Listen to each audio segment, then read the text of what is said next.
Hello, everyone. Welcome to episode 30 with Larry Bommarito, or as a lot of people may know him on Instagram, Second Try with the K. Larry is probably one of the best photographers that I follow on Instagram. And I may be a little bit biased because he's a St. Louis photographer. He's actually from Florissant, but he's a St. Louis-based photographer. But yeah, there was this thing on top of the Four Seasons one night, and I just cut through the thick crowd, and I introduced myself to Larry, told him I loved his work, and asked if he could come on the podcast. Luckily, he said yes, and we had a podcast. It was awesome. A little bit longer one than I usually do, but that's okay.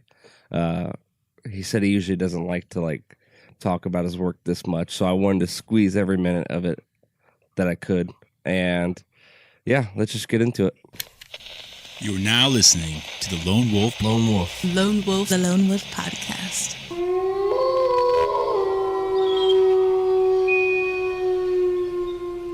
Me and my friends have a friend called Michael. Me and my friends. Well, me and my friends have a message for you, Michael. Me and my friends. Well, come on, Michael. Push a little harder. Try a little more. Get your feet on the floor. Come on, Michael. You can make it if you want to. It's just not the same without you.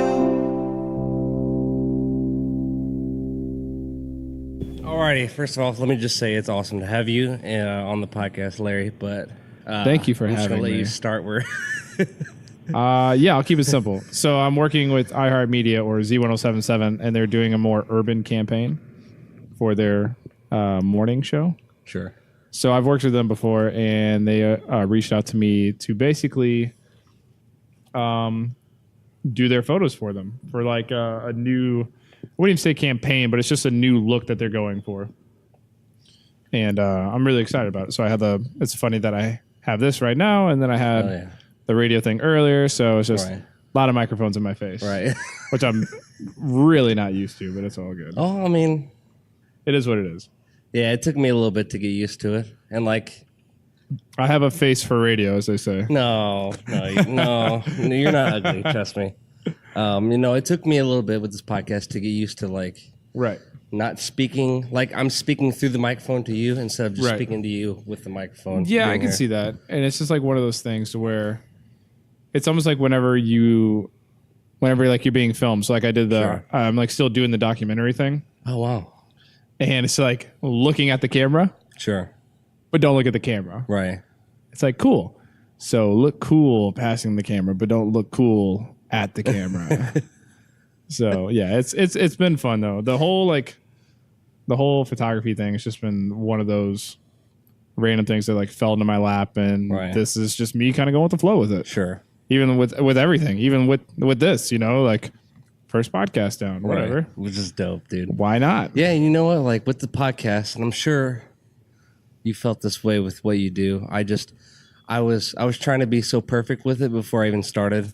No, and then one day I was just like, fuck it, I'm gonna start it. Yeah. And mistakes are gonna happen because we're human. Let it be dirty and nasty. Oh yeah, dude. That's what I love about podcasts. It'll clean itself up. It's real people talking about real shit. Well, and if you look at how people consume podcasts, an insane number, because oh yeah, people want this unfiltered dialogue between two people, and you hammer out. I mean, you can have it be political. You can hammer out these issues in a respectable way because you're face to face, right? Where you don't have this filter of social media, where you can just be a scumbag, and it's like, oh, I actually got to think of what I'm gonna say to this person because they can literally punch me in the face. This is an interaction. Exactly. Wow, what is that? Hell yeah, dude. It's like phone calls. Like when you're 13 again, and calling the girl and getting her mom and having to call back.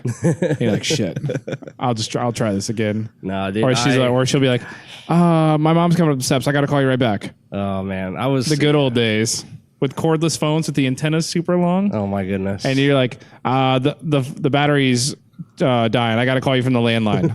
Give me 20 minutes. I miss those days. I was the tail end of that. I'm 26. So I'm 29. You're a few years ahead of me, so you probably. I had the good years. I had the cordless phone. Yeah. Dead battery years. Yeah, you know what? It's kind of interesting. Real quick, let me just lock the door. Oh yeah. Sorry if everyone. Go is ahead, listening. lock that door. Seal this place up. Seal it tight.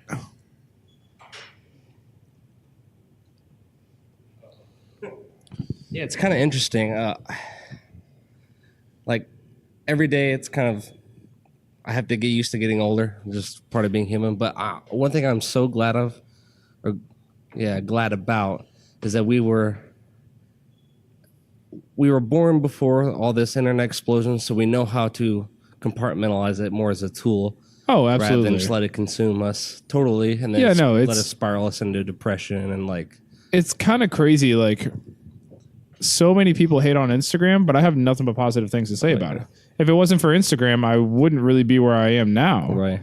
I'm not saying like that I'm anywhere, but I'm saying that I'm in a better place with the craft that I'm doing than I would have been without it. Right. You started. This is actually one of my questions I was wanting to write down. I'm glad that you gave me like a perfect segue. So like, what? Perfect. Yeah, what? For some reason, when I talk to other people, I always think there was like an aha moment. For me, it was a little bit more subtle than that. But what was like your, like what was like? Screw it! I'm going to spend this money on this camera. I'm going to go. So Pursue it all started actually from my ex-girlfriend bought me a GoPro one year for Christmas. I had like seen the commercials. I was like hooked. I was like, oh my God, like I want to do video. I was like, I want to make cool videos and put them on YouTube. Right. And this was like 2015. Oh wow. So it was right around like when the Hero 4 came out. Okay. She bought me a Hero 4 Silver. I used it maybe a couple of times and put it away. Sure. I was like, well, this sucks. I can't figure it out. So a year goes by, and then she broke up with me. Basically put me like in the deepest, darkest hole I've been in a long, long time. Like severe depression, like legit depression, not social media depression. Yeah. Like, Which, by the way, I kind of just say, like, when people post pictures of themselves crying, like, come on, have some respect. I don't think I've actually seen it. Well, I'm seen it a couple very times. choosy with who I follow. So Yeah, no, I'm off Facebook. I don't even use Facebook. I'm on it, but like I delete everything. But I literally just unfollowed or unfriended a whole bunch of people that like have friended me because they thought they knew me, Right. but I don't know them. So I'm Right. like, well, I'm done with this. right, So she broke up with me in a kind of shitty way, and I was really just like in a deep dark hole like in my life. And my buddy Ryan came over. And he was basically just like, yo, man, like, let's get out of the house. Let's go to Cement Land, which was right around my house. It's like an abandoned cement factory. He's been there. That's what's up. So he's like, hey, man, get the GoPro, get it out. Let's go do something. Did that. Started posting photos on Instagram from it. And that was kind of like my aha moment. I was like, oh, I didn't think about my ex-girlfriend. Right. Maybe this can be like an outlet for me. Wow. So, and then I had like my real aha moment whenever everyone was like using GoPros, like, you know, landscape style. Oh yeah. Well, one day I was like, I'll just flip put it it. in portrait mode and take the photo. And it filled the whole frame. And I was like, whoa, I was like, that looks so different from what Right. I'm used to seeing. Cool. This is like my little like thing I can do. I wasn't like trying to purposely be different, but I just saw things differently. Right. So with that being said, shot with the GoPro for a long time. People didn't even believe that I was shooting a GoPro Right. until like they would meet up with me and they're like, "Hey man, where's your camera?"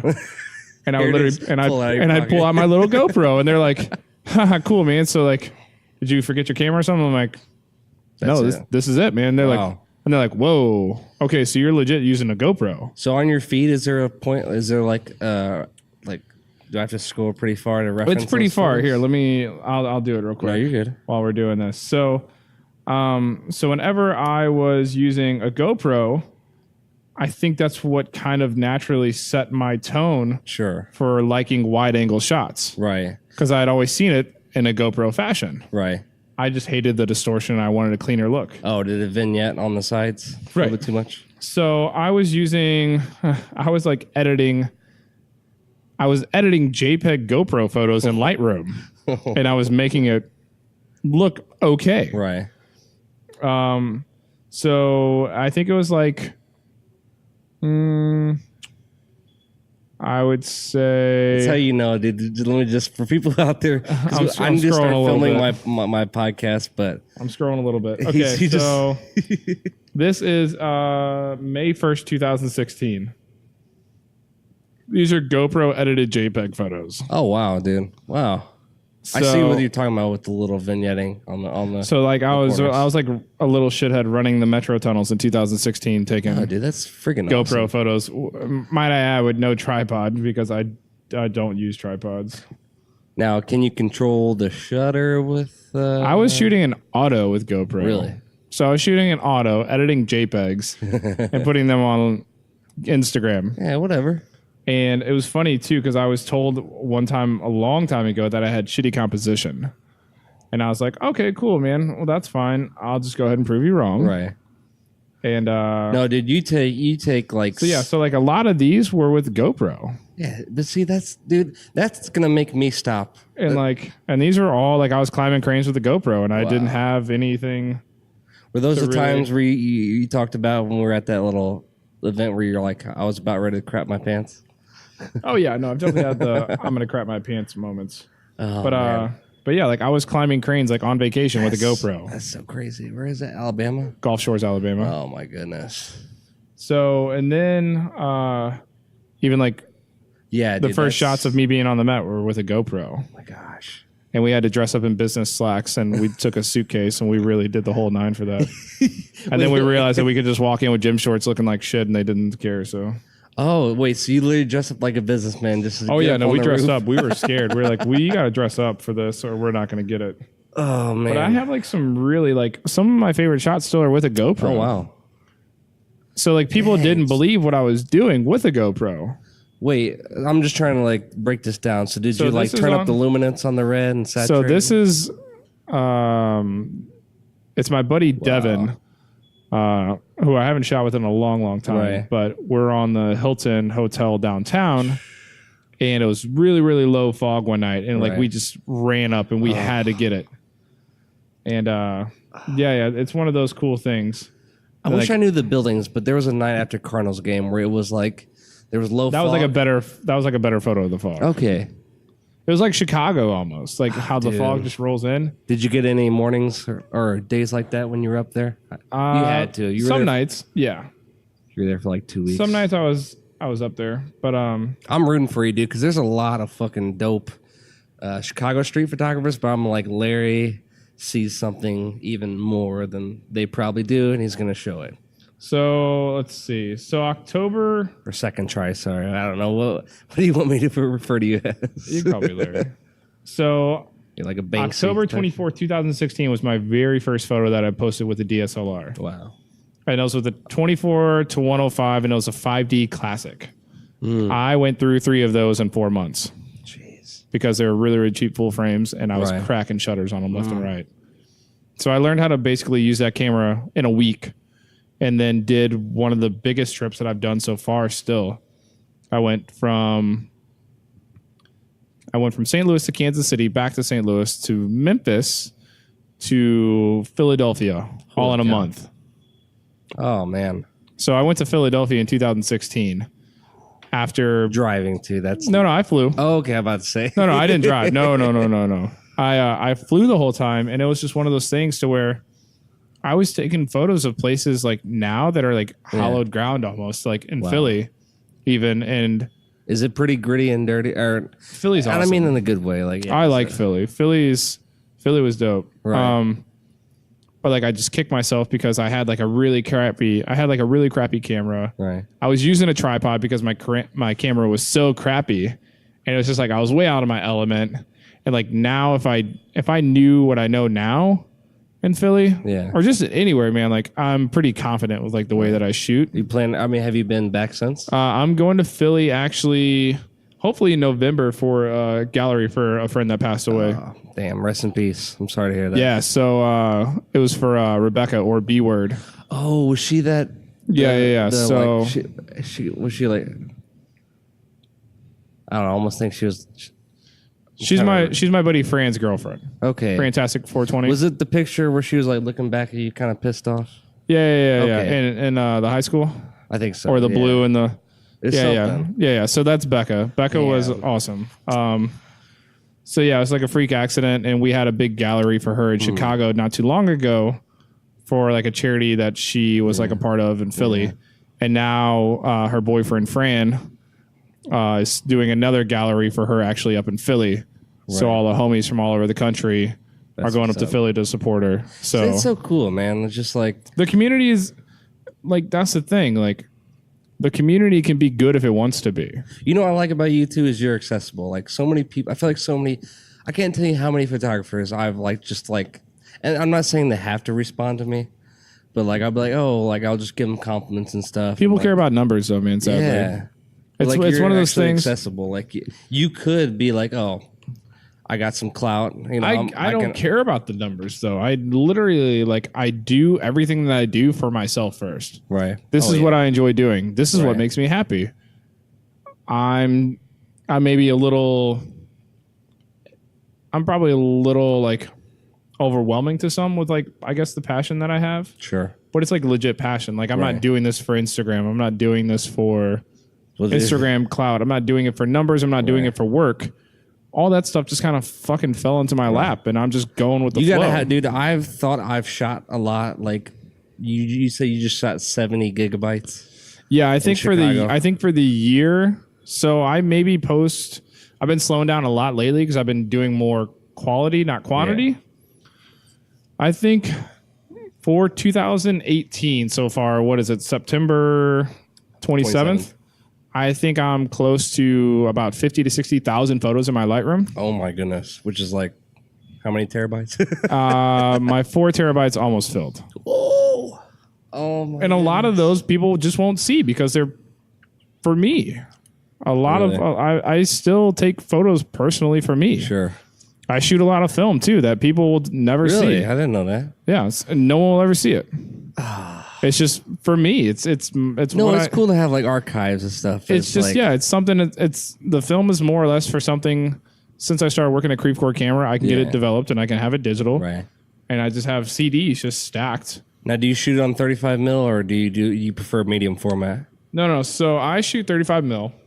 Medium format's a little too tricky for this old stallion, but but no, I have a Canon film camera that can use I can use like my 14 on it. Oh wow. So like whenever I go rooftoping, I shoot my rooftops also in film. Holy cow. So that has the same perspective.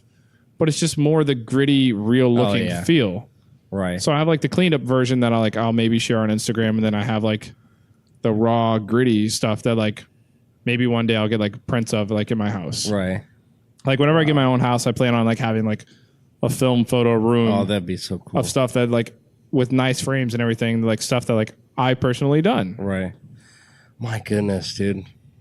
There's a lot of things that I just don't. There's a saying that I heard one time. It's like successful people move quietly or silently. Yeah. So like I do a lot of things still pretty silently. Like I'm on social media, but I'm also one of those people to where I do have personal things that nobody will see. Right. Like not even a lot of my friends know that like I shoot film all the time, just because we don't really talk about it. Right. And like I shoot every day. Right. Like wow. Even if it's before work, after work, for an hour, it's like one of those things, and I'm like setting goals for myself to where, even if it's like I'm gonna take one portrait a day, or I'm gonna use this one lens today. Like I have like boundaries that I'm setting for myself, but I'm also not trying to stay within the boundaries. If that makes sense. No, that makes perfect sense. I don't want to limit myself to one thing, but this is at least what I'm gonna have. Right.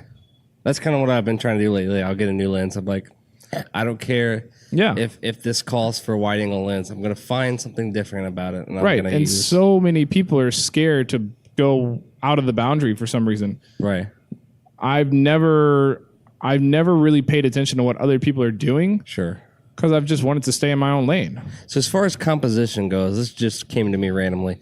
My composition sucks. No, it doesn't. No. Dude, I thought I have symmetry.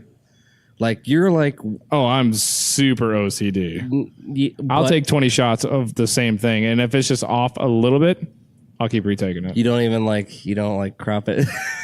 Sometimes Nope. I'll give myself no. It's No, good. the way to do it, man, it's just like with like Pro Tools. Sure, If you can get it right, get it right. get it right. No, I agree. Okay, that's I've just always been that way. If like, don't make good lighting in Lightroom, right. take good lighting from the start. If something has bad lighting, like I learned all about lighting from like doing nightlife photography at Wheelhouse. Yeah, just out of curiosity, is your Canon, is that full frame? So I have a 5D Mark III, and that's a Canon full frame. Yeah, it's a 22 See, I wish megapixel camera, and it's pretty nice. It's a little old still, but I mean, like I've shot with. If you can't justify the cost of a new camera, trust me, I went through like 3 of them Oh yeah! Oh my god! this year. My I had a friends. GH4, GH5. I sold all that, went to a Panasonic G7. I realized that wasn't serving me well, and now I Right. have an M50, which it's good, but Well, Panasonic just came out with a new full frame line. I know. those It's pretty bastards. dope. Those bastards. I actually was contemplating on switching to Panasonic. They're probably one of the best DSLR like filmmaking cameras you can get your hands on. Oh yeah, my buddy Jason in Chicago, he loves this. He does film or he does video and photos. Right. Incredible stuff. Oh yeah. And like, it's wild. Right. Although, in my opinion, the film look, I think Blackmagic destroys anything within. See, a I haven't like reasonable- really dabbled like with anything like that. I'm pretty much when I find something I like, I stick with it. I feel like this is one of the notes I wrote down. I feel like if you were to transfer, or not even transfer, but just add maybe like the filmmaking world, I think you would do wonderfully. Because the way you can compose and like I've light been your shots, wanting to do more video. all you gotta know is just same thing. Like now you're just taking shutter speed and like frame rate into Right. the So that's like another thing that a lot of people don't know about me, I guess, because I don't really publicize it much. But like every day I go out and I shoot video, but I have just a separate thing that I'm basically just stacking all this archive stuff in. wow. And I'll just do something with it one day whenever I'm feeling up to it. So I'm basically setting all the foundations that I need. It's just that the timing's not right. Sure. So maybe one day like I'll do a gallery of all my film work and finally put it out there. Right. Maybe, I'll start a YouTube channel or just do videos more or less and show film. But I'm not really, it's all about, I come first. Whatever I'm feeling I want to do, that's what I'm going to do. I'm not Right. going to let people dictate what my decision is for Right. what I do. Just like with what camera I use, what spot I go to, how I compose myself about anything. Right. Like no one else is running the show for me. Sure. It's my show. Right. I'm in control. I've pretty much always been the type of person to have my path and just go with it. Right. I don't want to mimic anybody. I don't want to copy anybody. I don't want to be someone else because someone else is already doing that. Well, I think, honest to God, and I legit mean this. I'm not just trying to flatter you. Like you were the start of me following like Instagram photographers. Like I saw your work and I was like, dude, I thought I knew good photos. Holy shit. And see, and then- and to be quite honest, I 9 out of 10 times can pick apart my photos and say, oh, this is shitty because Right. of this. Right. Like I can look at my photos and be like, oh, I could have done this No, better. I agree. And it's just the way that I think us as people are, especially creative people. Oh my goodness. Yeah, you never. You can nitpick something until it kills you. Right. And I had to like basically retrain myself to be like, it's good enough.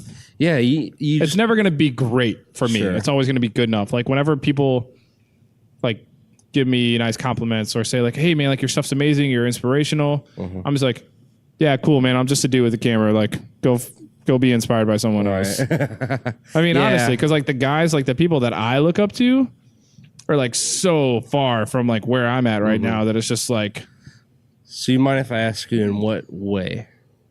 so like the people that like I'm inspired by a lot is like Trash Hand from Chicago, 13th Witness from New York. Okay. Like some of the OGs that really started the urban movement, I guess, in photography. And like these guys like led the path. So like no matter what path you go on, basically they've already put their footprint on it. Right. So it's hard to like really set yourself apart. Right. But I'm not really trying to do that anyway. I'm just trying to like these guys like visually inspire me, not to like where I want to mimic them. Sure. But it's just like whenever like you're in a band or something like that and you listen to other different types of music or music sort of like yours, it's just what you groove to. Right. So these are the guys, and even like Ill Concept from Chicago, or like my good friend Oliver, or as the OGs know him, St. Louis Fixie. See, I need to like look up all the when I'm listening. Yeah, back, STL Fixie, man. Oliver's the homie, and I just went to Milwaukee to go see him. That's who moved there, and like that dude. It's crazy to think that like we're friends now, because he was somebody that I thought was so unobtainable. Sure. To even like reach out to, and like we were in the same city. Yeah, that's crazy. Like I would see his stuff, and it was just like, whoa. Hey, what am I doing? Right, and just like all like. I'm all about love, and like I'm all about showing the homies love. Like Zach Day is like one of the dudes like I started with. First Level. Scott, First Level. There's Mike Romer. Mike Romer is one of the best, and like someone I still look up to all the time. Right. Like Matt Chupi or Matt. He's like on a whole nother like he's like basically a New York style street photographer in St. Louis. Right. Like he just sees people a different way. So it's he like specializes in like street portrait photography. He shoots a lot of children too, like in their natural element though. Oh wow, which is really really unique and cool, which not a lot of people can do. But I think Matt's like, he's just a goofy looking dude. Honestly, he's like 6'6", so like he's just really really tall. So like it naturally like gets kids' attention. I guess I think a little easier. And, like he wears glasses, so he just looks like a gentle giant. Oh wow. So it works out really, really well in his favor. But I mean, yeah, like the list could go on and on for like homies that like still inspire me and like that I would like. Is that fill up most of your list of people you follow? Maybe. Yeah, people who inspire me. I mean, God, there's like homies all over the country and even like all over the world. Like I know people in Australia now from. Jeez. Like I know. Like honestly, God, I feel like that. And to be honest with you, the community is small whenever you really get into it. Oh yeah, I bet. But like, it's really, really unique and cool to have like the reach is far though. Like dude. Right, like I can have people like I've had people from all over the country like come to St. Louis and like stay at my place. Wow. And like just kick it, and like we've never met before, but like we have the common love through Instagram of like photography and like exploring and like, and even like I'm really, really excited. Hopefully soon, in the near future, I'll be going to Detroit finally and meeting up with one of like the best guys around, Volandis. I mean, that guy, just like a lot of like what I'm doing subconsciously comes from these people in some way. Right. You may not see it because our styles are a little different. Sure. But like, it's almost like, I guess the best way to put it is like, did you ever skateboard? Yeah, I did. Yeah. Okay, so you remember like how you used to watch skate videos? Oh yeah. To pump yourself up to go skateboarding? It's like I look at these guys' pages and it pumps me up to go shoot. It's like the same kind of thing. Right. Like you don't want to mimic it, but you're like you chug like 3 Red Bulls, you watch some like skate videos, like you watch like the old Deca video with like Day One and all them like going crazy. Yeah. Oh my God. You're like, I'm gonna go skate. Dude, it's like I see these, like I'll scroll through my Instagram in the morning. Right. I'll see a dope photo. I'm like, shit, I got to go shoot. And it's just like that same concept. Right. The holy grails for me when I was skating was That's Life by Foundation and see, that's the real Almost shit. Round 3. Yeah, see, that's the good shit. Oh man, Chris Haslam. Oh my God. Day One Song, Roddy Mullen. Dude. It's funny because I watch a YouTube channel now. What's that? Here and there. That's it's what the hell is it? It's basically about skateboarders talking about skateboarding and like what they like, how they can basically stay successful after they're skateboarders, and like they have like all the pros come on and like basically tell their story. Right. And like it's kind of just like a more in-depth look into their life. Right.